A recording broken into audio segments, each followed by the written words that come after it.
Welcome to another edition of the Insider Mailbag, brought to you by Red Raider Outfitter, the fans' favorite since 1975. I'm Jared Johnson, and we have some really good questions, as usual, this week from inside the Red Raiders subscribers, so I'm going to dive right into them. First one comes from Nas Raider, who says, in your opinion, what did the outcome of the national championship game have on the Big 12 Conference and Texas Tech's brand, if any?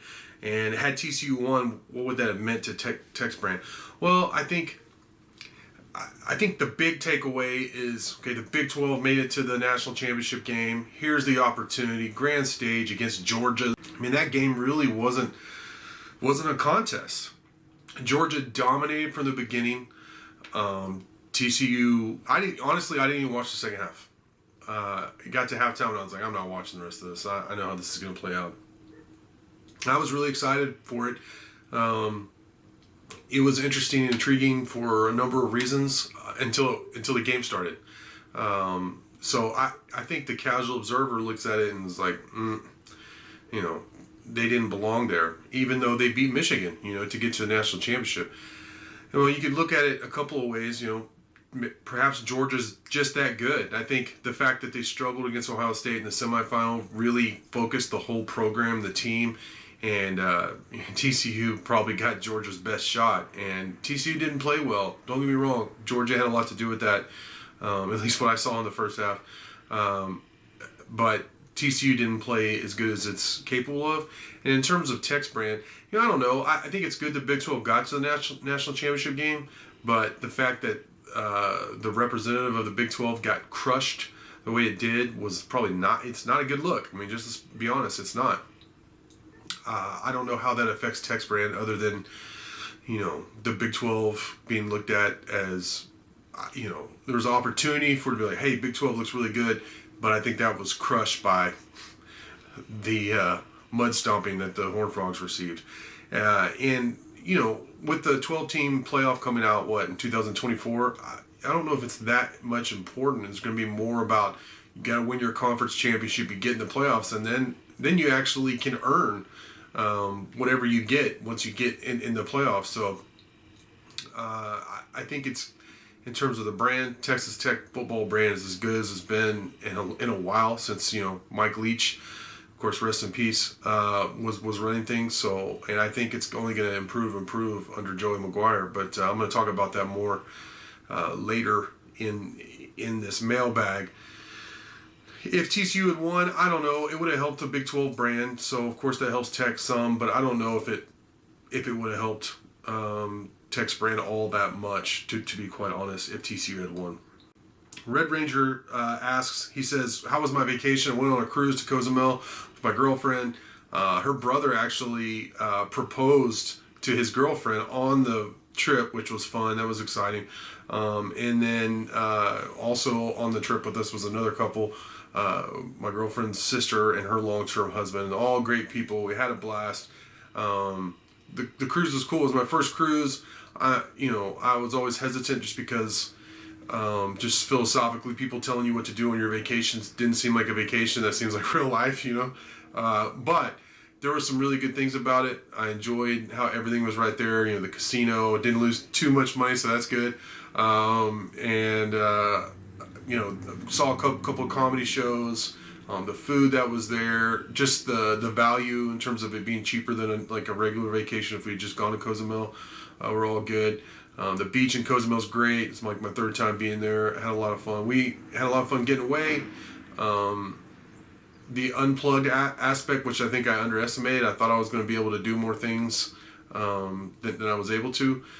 Kind of surprised me, but at that point you just embrace it. So all in all, it was great. But I've gone to Maui to cover the basketball team. Went to Houston. Went to New Mexico for family stuff around Thanksgiving, and then we're on this cruise. Just basically in 1 month's time. So I'm ready to be in Lubbock. I'm ready to work, if you want to call it this, and do what we do here as a family in my household. Do the deal, as I like to say. So I'm glad to be back. I'm ready to be in Lubbock for a while and live this great life I get to live. The second question was, what are your thoughts on how quickly Texas Tech filled up on commitments in the 2023 class? Well, I think it's great, because what that tells me is, and especially in covering Tech football recruiting, over the last decade prior to Coach McGuire, and even Coach Wells prior to him, but definitely during Coach Wells' tenure, it seemed like they had a problem filling up classes.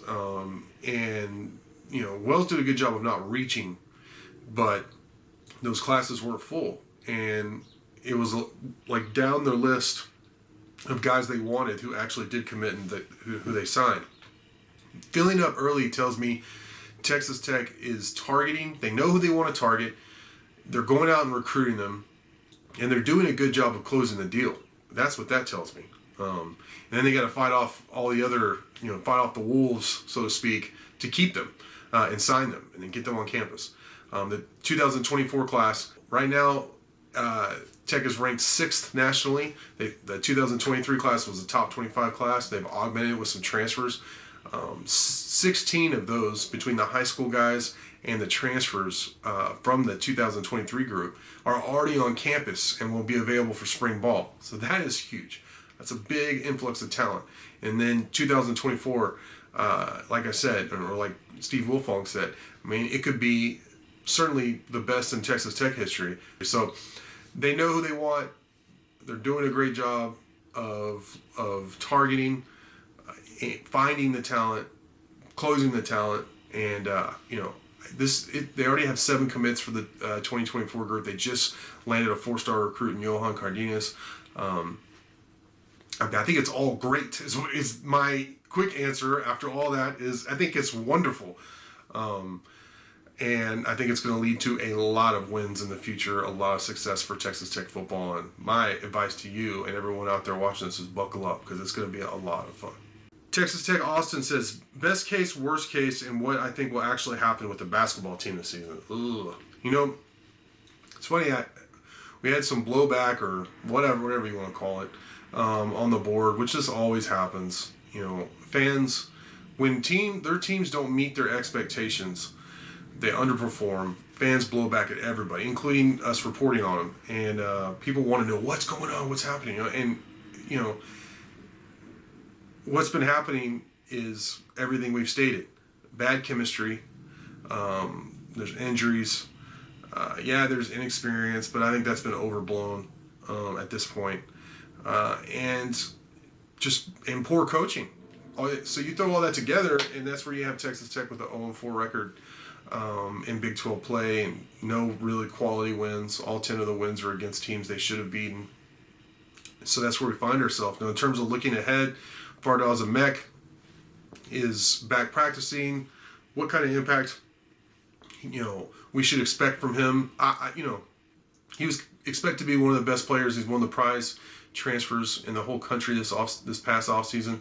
But then again, he's been on a scooter for a long time. He's had a pretty significant foot injury, and there's no way he could be in tip-top basketball shape. So I think we have to temper some of those expectations in terms of what kind of impact he can make immediately.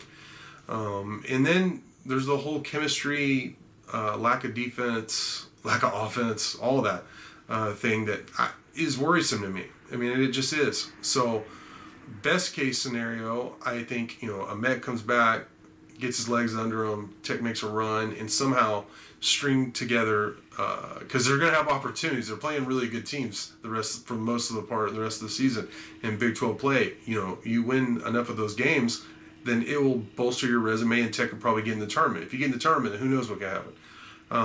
So I think that's the best case scenario. Somehow they start clicking, they find the right ingredients there, and Tech makes one of these mid to late season runs, and somehow just gets in the tournament. Now, worst case is basically just what we've been seeing. The chemistry isn't there.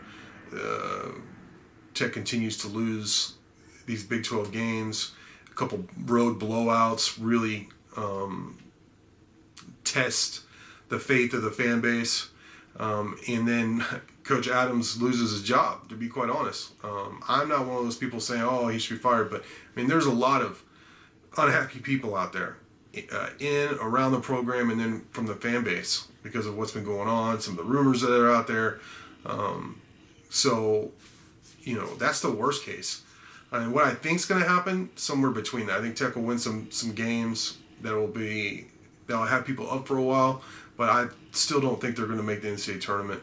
I think Vardalos will help some, but I'm skeptical that he'll, like I said a month ago, I'm skeptical that he's going to make a significant impact enough to really change Tech's fortunes this season, just because what I said, the nature of his injury and coming back from all that. So that's where I am with Texas Tech basketball.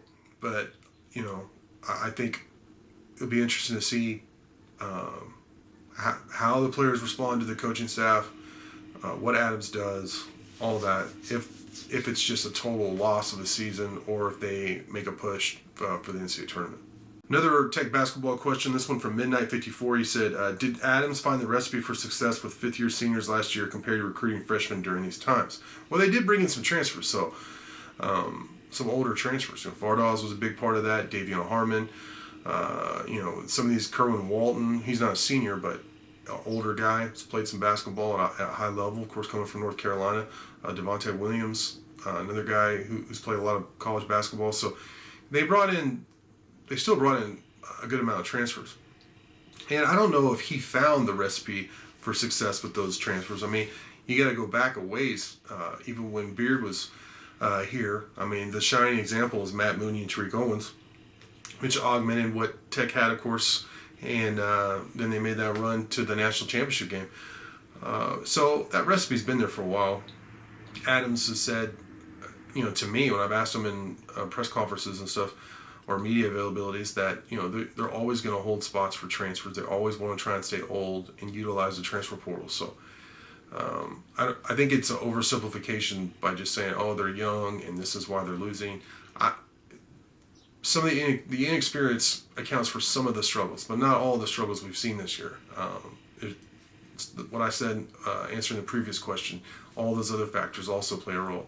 So you still want to recruit some freshmen, some young talent, but you definitely have to continue to utilize the transfer portal if you want to have success year in and year out. With that, great round of questions from subscribers as always. I really appreciate it. Thanks for watching, and until next time.